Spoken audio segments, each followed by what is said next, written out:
नमस्कार, स्वागत है आपका हमारे YouTube चैनल मार्क्स वाला सर पे। आज की वीडियो में हम देखेंगे क्लास 12 हिंदी का एक इंपॉर्टेंट चैप्टर जिसका नाम है ओ सदनीरा, उसका वीवीआई ऑब्जेक्टिव जो आपकी परीक्षा के लिए बहुत ज्यादा इंपॉर्टेंट है। तो आइए शुरू करते हैं पहले प्रश्न से। पहला प्रश्न क्या बोलता है, ओ सदनीरा शीर्षक किस विधा के अंतर्गत आता है। आपको बताना है ओ सदनीरा शीर्षक किस विधा के अंतर्गत आता है। ए ऑप्शन है कहानी के, बी ऑप्शन है निबंध के, सी ऑप्शन है कविता के, डी ऑप्शन है नाटक के। तो आपको बताना है ओ सदनीरा शीर्षक किस विधा के अंतर्गत आता है। तो ओ सदनीरा शीर्षक एक निबंध है, मतलब ये निबंध विधा के अंतर्गत आता है। तो हमारा बी ऑप्शन बिल्कुल सही हो जाएगा। आइए देखते हैं अगला प्रश्न। अगला प्रश्न क्या बोलता है, जगदीश चंद्र माथुर निम्न में से क्या थे। आपको बताना है कि जगदीश चंद्र माथुर इनमें से क्या थे। तो ए ऑप्शन है आलोचककार, बी ऑप्शन है उपन्यासकार, सी ऑप्शन है नाटककार, डी ऑप्शन है निबंधकार। तो आपको बताना है जगदीश चंद्र माथुर निम्न में से क्या थे। तो जगदीश चंद्र माथुर एक नाटककार थे। तो हमारा सी ऑप्शन बिल्कुल सही हो जाएगा, आपको याद रख लेना है। आइए देखते हैं अगले प्रश्न को। अगला प्रश्न क्या बोलता है, माथुर जी किस राज्य में शिक्षा सचिव नियुक्त हुए। और हाँ, मैं आपको इन जो क्वेश्चन आएगा उसमें से एक क्वेश्चन गलत बताऊंगा, वो आपको कमेंट करना है। मैं कौन सा क्वेश्चन गलत बताया उसका आंसर वो आपको कमेंट करना है थी में कमेंट बॉक्स में। क्या पूछ रहा है, माथुर जी किस राज्य में शिक्षा सचिव हुए। तो ये ऑप्शन है मध्य प्रदेश में, बी ऑप्शन है आंध्र प्रदेश में, सी ऑप्शन है उत्तर प्रदेश में, डी ऑप्शन है बिहार में। तो आपको बताना है माथुर जी किस राज्य में शिक्षा सचिव नियुक्त हुए। तो भैया वो मध्य प्रदेश राज्य में शिक्षा सचिव नियुक्त हुए। तो हमारा ये ऑप्शन बिल्कुल सही हो जाएगा। ये देखते हैं अगले प्रश्न को। अगला प्रश्न क्या बोलता है, अंग्रेजों ने किस खेती का विस्तार किया। बहुत ज़्यादा इंपॉर्टेंट क्वेश्चन, कई बार एग्जाम में पूछा जा चुका है कि अंग्रेजों ने किस खेती का विस्तार किया। तो ए ऑप्शन है दलहन का, बी ऑप्शन है तेलहन का, सी ऑप्शन है गेहूं का, डी ऑप्शन है नील का। तो आपको बताना है अंग्रेजों ने किस खेती का विस्तार किया। तो अंग्रेजों ने नील की खेती का विस्तार किया। तो हमारा डी ऑप्शन बिल्कुल सही हो जाएगा। ये देखते हैं अगले प्रश्न को। अगला प्रश्न क्या बोलता है, निम्नलिखित में से कौन सी रचना जगदीश चंद्र माथुर की है।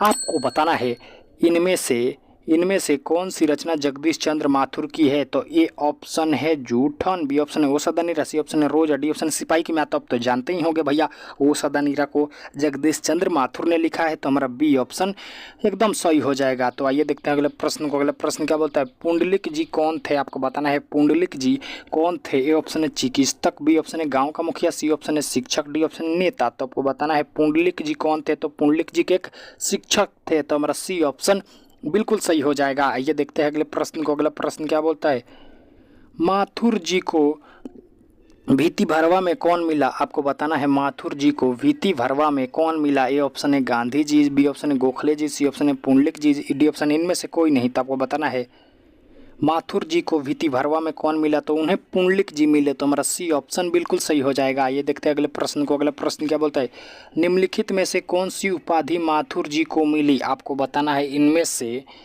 से कौन सी उपाधि माथुर जी को मिली। ए ऑप्शन है विद्याभूषण का, बी ऑप्शन है विद्यावारिधि का, सी ऑप्शन है विद्या कामनी का, डी ऑप्शन है इनमें से सभी। तो आपको बताना है निम्नलिखित में से कौन सी उपाधि माथुर जी को मिली। तो उन्हें विद्यावारिधि की उपाधि मिली। तो हमारा बी ऑप्शन बिल्कुल सही हो जाएगा। ये देखते हैं अगले प्रश्न को। अगला प्रश्न क्या बोलता है, गांधी जी चंपारण में कब आए। आपको बताना है गांधी जी चंपारण में कब आए। ए ऑप्शन है 1916 में, बी ऑप्शन 1914 में, सी ऑप्शन 1917 में, डी ऑप्शन 1920 में।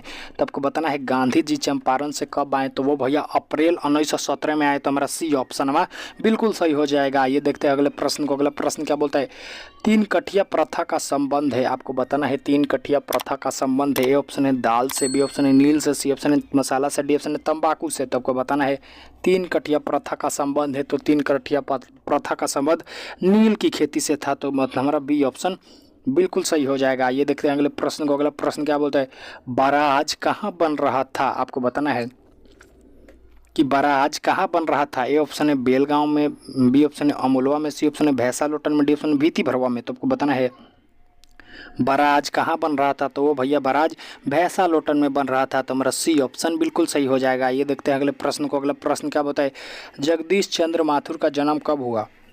आपको बताना है जगदीश चंद्र माथुर का जन्म कब हुआ? तो ए ऑप्शन है 6 जुलाई 1919 को, बी ऑप्शन है 5 जुलाई 1905 को, सी ऑप्शन है 18 जुलाई 1917 को, डी ऑप्शन है 16 जुलाई 1917 को। तो आपको बताना है जगदीश चंद्र माथुर का जन्म कब हुआ। तो आपको याद रख लेना है जगदीश चंद्र माथुर का जन्म 16 जुलाई 1917 को हुआ। तो हमारा डी ऑप्शन बिल्कुल सही हो जाएगा। ये देखते हैं अगले प्रश्न को। अगला प्रश्न क्या बताए?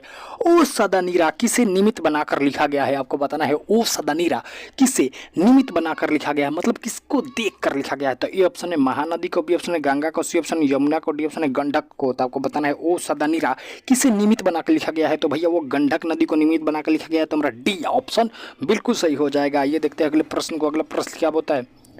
ओ सदानीरा के लेखक हैं। आपको बताना है ओ सदानीरा के लेखक हैं। ए ऑप्शन है अशोक वाजपेयी, बी ऑप्शन है भगत सिंह, सी ऑप्शन है मोहन राकेश, डी ऑप्शन है जगदीश चंद्र माथुर। तो आपको बताना है ओ सदानीरा के लेखक है। तो ओ सदानीरा के लेखक जगदीश चंद्र माथुर हैं। तो हमारा डी ऑप्शन बिल्कुल सही हो जाएगा। ये देखते हैं अगले प्रश्न को। अगला प्रश्न क्या बोलता है?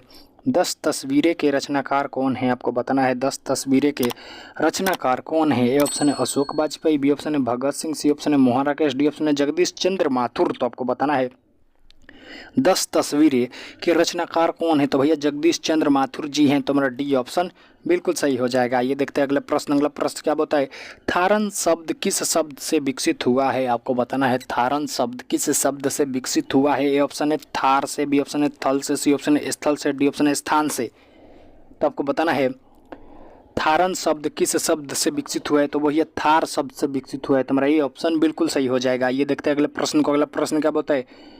कोणार्क के नाटककार कौन है? आपको बताना है कोणार्क के नाटककार कौन है, मतलब कोणार्क एक नाटक है उसके नाटककार कौन है। ए ऑप्शन है ओम प्रकाश वाल्मीकि, सी ऑप्शन है मोहन राकेश, सी ऑप्शन है जगदीश चंद्र माथुर और डी ऑप्शन है अशोक वाजपेयी। तो आपको बताना है कोणार्क के रचनाकार कौन है। तो कोणार्क के रचनाकार जगदीश चंद्र माथुर जी हैं। तो हमारा सी ऑप्शन बिल्कुल सही हो जाएगा। ये देखते हैं अगला प्रश्न को। अगला प्रश्न क्या बताए? पड़ई नदी कहाँ तक जाती है? आपको बताना है पड़ई नदी कहाँ तक जाती है। ए ऑप्शन है भीखना थोरी तक, बी ऑप्शन है लोटना तक, सी ऑप्शन है हरपुरवा तक, डी ऑप्शन है रामनगर तक। तो आपको बताना है पड़ई नदी कहाँ तक जाती है। तो भैया भीखना थोरी तक जाती है। तो हमारा ये ऑप्शन बिल्कुल सही हो जाएगा। ये देखते हैं अगला प्रश्न। अगला प्रश्न क्या बोलता है?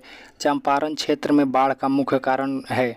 आपको बताना है चंपारण क्षेत्र में बाढ़ का मुख्य कारण है। ए ऑप्शन है अधिक पानी, बी ऑप्शन है नदियों की अधिकता, सी ऑप्शन है जंगलों का काटना, डी ऑप्शन इनमें से कोई नहीं। तो आपको बताना है चंपारण क्षेत्र में बाढ़ का मुख्य कारण है। तो चंपारण क्षेत्र में बाढ़ का मुख्य कारण जंगलों का काटना है। तो हमारा सी ऑप्शन बिल्कुल सही हो जाएगा। इसी के साथ हमारा सारा क्वेश्चन होता है समाप्त। अगर अच्छा लगा हो तो चैनल को सब्सक्राइब करें और अपने दोस्तों के साथ शेयर करें, और इसका PDF चाहते हो तो हमारे टेलीग्राम चैनल मार्क्स वाला सर को ज्वाइन करें। जी धन्यवाद।